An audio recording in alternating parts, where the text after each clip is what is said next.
morning, everyone. Morning.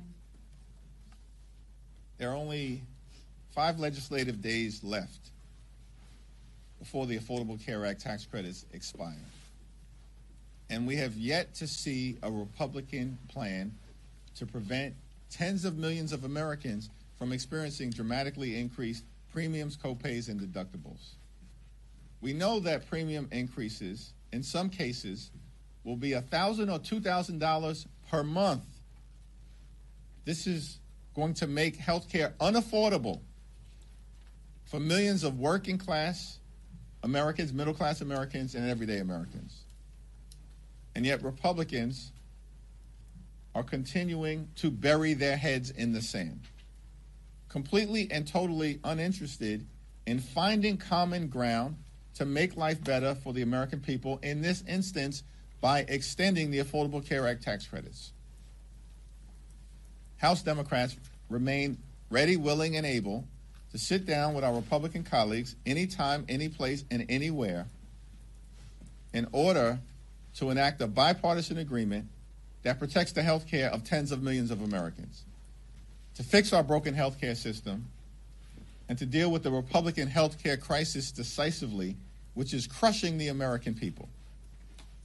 But Republicans continue to pursue a my way or the highway approach, which has gotten them nowhere this year, and it's consistently hurt the American people.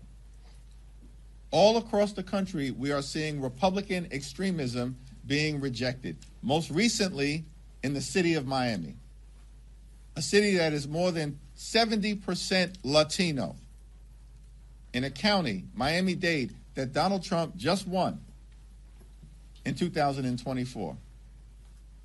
And a year later, a Democrat was elected as mayor of Miami for the first time in nearly 3 decades by 20 points. And yet Republicans continue to ignore the reality that is unfolding all across the country. The American people are rejecting your extremism and embracing our focus on driving down the high cost of living, dealing with the affordability crisis, which is real, it's not a hoax, and fixing our broken health care system. And at this point, all we need are 4 Republicans in the House. There are 220 of you. All we need are 4 Republicans to partner with us. Let's find a path forward, and we can extend the Affordable Care Act tax credits. Questions? Mr. Leader. Good morning. Thank you. Democrats obviously pushed for the extension of these subsidies during the shutdown. You had the group of Democrats in the Senate who said, give us a vote on health care, we'll reopen the government. Still no solution. Were all of those tactics working? Donald Trump and Republicans control the House, the Senate, and the presidency. They made the decision to shut the government down because they rather shut the government down than extend the Affordable Care Act tax credits. That's not simply my perspective. That's the perspective of the American people, who consistently have held Republicans responsible correctly for the government shutdown. So that's not a question for me to answer. That's a question for Republicans to answer. Why did they shut the government down?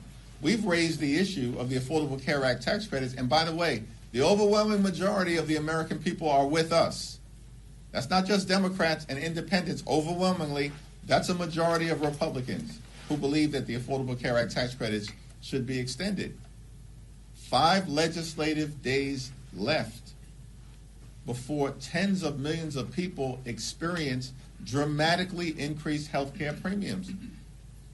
Why have we still not seen a plan from Mike Johnson? He's been promising a health care plan for months. It's missing because their plan is to rip health care away from the American people. Leader Jeffries. There's talk of allowing a floor vote on this Fitzpatrick-Swazi Golden plan. Does that potentially give you guys an opening to get this done this year? Is there any hope here from that? We're all hands on deck to extend the Affordable Care Act tax credits, but Mike Johnson hasn't reached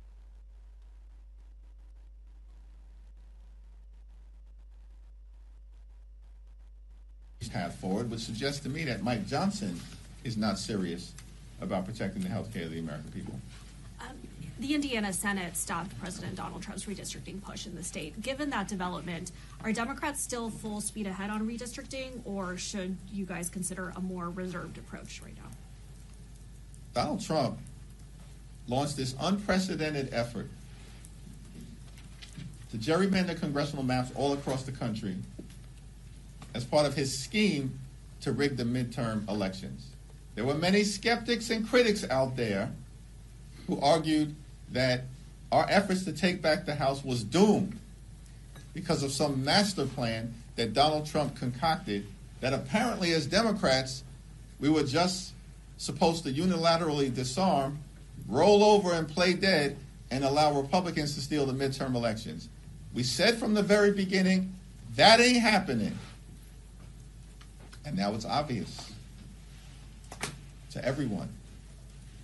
Beginning, of course, with the dramatic actions taken initially by Texas Democrats to use every tool available to them to either block the Texas scheme to rip 5 seats away from us or elevate the issue so that the American people know across the country what Republicans are up to. And beginning in California, we have responded decisively. And the reality of the situation is that Republicans may have started this redistricting battle. We, as Democrats, plan to finish it. Thank you, Mr. Leader. The Trump administration earlier this week announced the settlement with some Republican-controlled states to effectively end the SAVE program, the repayment program that President Biden created during his administration. It will affect up to 7 million borrowers. You've been very critical of Republicans, saying that they're exacerbating the affordability crisis as you see it. Do you see the end of this program and what the Education Department is doing by announcing this proposed settlement as potentially hurting even more Americans who could be forced into less generous, programs, have more trouble paying their student loans back? How do you see student loan debt within the context of the affordability crisis? Well, the Trump administration has launched an all-out assault on public education in America. They have destroyed the Department of Education in real time, and they're going after hardworking American students, including college students, who are just simply trying to experience the American dream, an American dream that is increasingly out of reach for far too many hardworking American taxpayers. And the American people know it. And the American people also know that Donald Trump's administration and Republican policies have been a complete and total disaster. That's why this guy is at like 36% in approval. They're losing elections all across the country, literally in deep red parts of the country, including most recently in Miami and in Georgia, where the Republicans lost a special election for a state house seat that Donald Trump had just won by more than 12 points. And so, from our vantage point, listen, we want to work with anyone to find the common ground to actually solve the problems that the American people want us to solve. And that's lowering the high cost of living and fixing our broken health care system while cleaning up corruption at the same period of time. And the assault on all of the things that have been done, including trying to ease the debt burden that students across this country have confronted, is irresponsible. And is further evidence of the fact that Republicans never intended to keep their promise to lower costs on day one, because they haven't done a damn thing to make that happen. Leader Jeffries. Hold on. Mr. Leader. Who's speaking? Mr. Leader, can I just ask, yesterday you voted present on this effort on the motion to table the impeachment resolution against President Trump. A number of your Democratic colleagues did as well. Do you think that the president has committed impeachable offenses? We issued a statement on that motion to table, and that statement speaks for itself. Thanks. Leader Jeffries, thank you very much. Eric Gerstein with The Independent. Just now, the Oversight Committee released more photos and more documents from the Epstein files. We have 7 legislative days until the Department of Justice. Why was it important to release those documents and those photos? And what else should happen if the Trump administration doesn't comply? What can Congress do if Congress doesn't comply with this? Or the DOJ doesn't comply with this? Well, the so-called Department of Justice under the Trump administration needs to comply with the law. And we as Democrats, led by Robert Garcia, the top Democrat on the Oversight Committee, are going to continue to make sure that we're holding this administration accountable. These people who are part of the Trump administration, including Donald Trump and J.D. Vance himself, all said for years that they wanted to release the Epstein files. Then they come into office and do the exact opposite. Obstruct and obfuscate, hide stuff from the American people. All we want is full transparency so that the American people can get the truth, the whole truth, and nothing but the truth. That's what the Epstein survivors deserve and have demanded. And we're going to make sure that the Department of Justice complies. Thanks, Leader Jeffries. You say that at least 4 Republicans are needed to cross the aisle to get health care done. Well, there are nearly a dozen Republicans who have signed on to the discharge petition for both the Fitzpatrick bill and for the Gottheimer bill. Why not endorse one of them or both of them and encourage your members to sign on as well to get the ball rolling in that respect? We're actively reviewing those 2 discharge petitions, and we'll have more to say about it early next week. But what is clear, time is running out. Where were these Republican ideas over the last several months? You know what? They were so busy shutting the government down. Donald Trump's busy playing golf. They could find $40 billion to bail out their right-wing dictator friend in Argentina. They're pardoning people like George Santos and Rudolph Giuliani. And they're running around trying to promote their one big ugly bill, which enacted the largest cut to Medicaid in American history. That's what got the ball rolling on the Republican health care crisis. And as a result, hospitals, nursing homes, and community-based health centers are closing all across the country, including in rural America. They ripped food assistance out of the mouths of hungry children, veterans, and seniors, and they did all of that with great urgency so they could reward their billionaire donors with massive tax breaks. And they made those tax breaks permanent. And now at the 11th hour, they're scrambling. It still remains the case that the most direct path forward is a straightforward extension of the Affordable Care Act tax credits. And there's one discharge petition that does that. And it has 214 signatures. And all we need are 4 Republicans to join us. Just to follow up on that, though, I understand that your ideal path is a clean extension, but Republicans have made clear that they will not go for a clean extension. So would you be willing to settle for something that's not a clean extension in the name of saving these subsidies? We're going to evaluate every single good faith proposal, but it has to meaningfully provide certainty to the American people who are at risk of having their health care ripped away from them. These Republicans made those massive tax breaks for their billionaire donors permanent.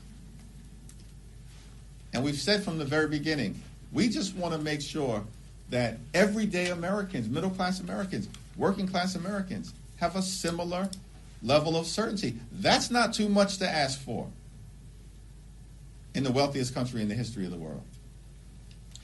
Thank you, Leader Jeffries. Yesterday, President Trump signed the executive order on artificial intelligence seeking to block the states from regulating the AI.